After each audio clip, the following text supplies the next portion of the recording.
Eh bien, me voilà de retour pour me reparler de l'impératif présent. Je rappelle que l'impératif présent, eh bien, s'emploie, je vais le dire comme ça, pour donner des conseils ou des ordres à quelqu'un.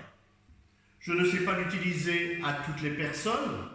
Vous avez pu voir sur les feuilles précédentes qu'on l'utilise en s'adressant directement à une seule personne, sous-entendu le tu. Je l'utilise pour parler de tout le monde, mais moi compris, et là j'utiliserai le nous, la première personne du pluriel, et je l'utilise moi fréquemment quand je vous parle, donc la deuxième personne du pluriel. Aujourd'hui, nous allons un peu synthétiser tout ce que vous avez pu écrire avant dans le cahier, mais sur quelque chose d'un peu plus compact. Donc, le mode impératif s'utilise quand on veut donner des conseils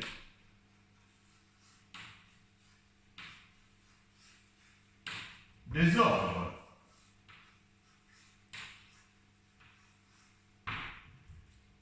Le mode impératif n'est conjugué qu'à 3 personnes. À la deuxième personne du singulier,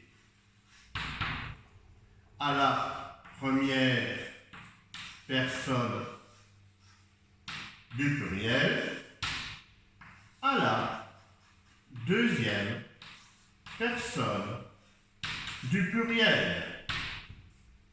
Je rappelle que ces personnes-là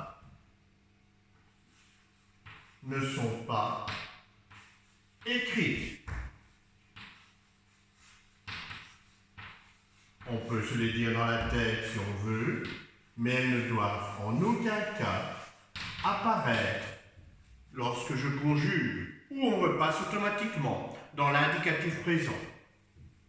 Je le pense, deuxième personne du singulier, c'est vrai que c'est le tu, je m'adresse à quelqu'un.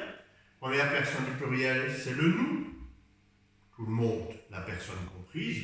Et la deuxième personne du pluriel, vous parlez aux autres directement. Terminaison.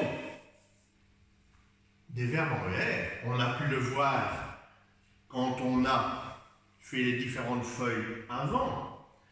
À la deuxième personne du singulier, les verbes en ER ont la terminaison qui se termine par un E. Là, c'est la grande différence avec l'indicatif présent. Par contre, la première personne du pluriel, ONS. La deuxième personne du pluriel, EZ.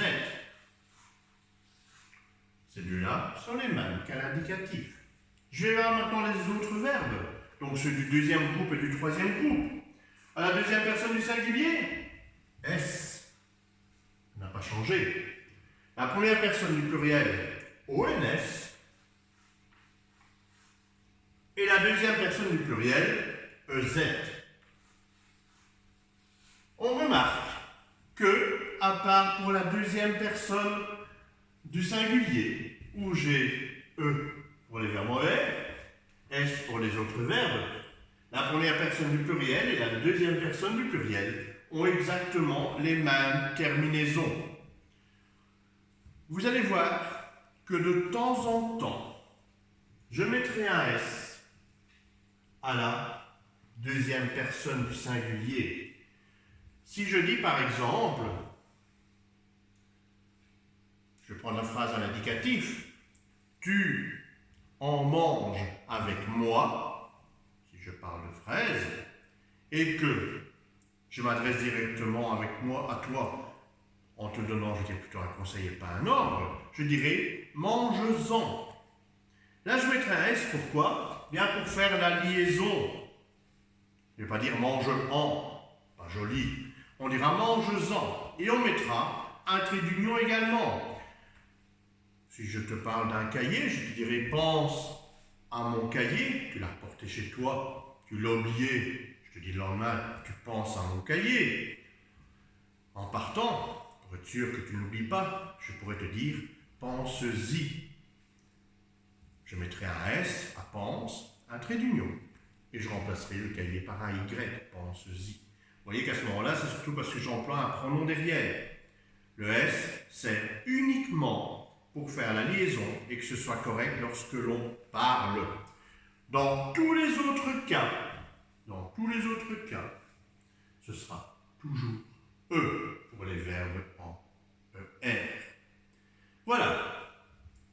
Vous pouvez soit, pour une fois, demander à vos parents de sortir la feuille et compléter directement dessus, ou nous avons déjà écrit les 3 premières pages avec la deuxième personne du singulier, la première personne du pluriel, la deuxième personne du pluriel pour les différents verbes indicatifs, impératifs. Vous pouvez recopier ceci sur la 4e page. On aura 4 pages comme ça concernant l'impératif présent. Ce que vous avez ici, vous l'avez reçu dans le mail de lundi. C'est la dernière page que l'on va écrire ou imprimer pour coller dans le cahier. Parce que sur le tableau, je n'ai écrit que la partie où il fallait compléter quelque chose. Donc, si vous copiez de ce que je fais maintenant, ne vous arrêtez pas là. Il faut retourner voir sur la feuille. Il reste encore un petit quelque chose en dessous. Le attention. Je m'arrête là. La suite, ce sera des exercices. Et je vous souhaite une bonne journée et bon courage.